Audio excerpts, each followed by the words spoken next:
kayo Pilipino. Kami mga India, kami mga mababait kami. Kaya dapat din nyo kami loko, Pinipino.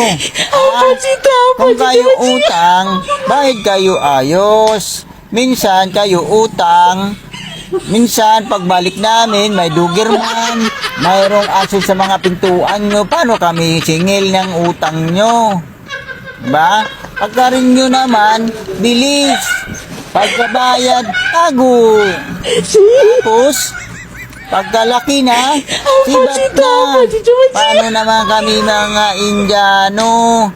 Dapat mga Pinoy bayad maayos. Ha? Minsan kuha, pantalon, panty, brief. Minsan sabi balik. Butas na brief, butas ng panty, butas na amra, balik pa. Paano naman negosyo ng mga Bombay? Ha? Awa naman kayo, mga Pilipino.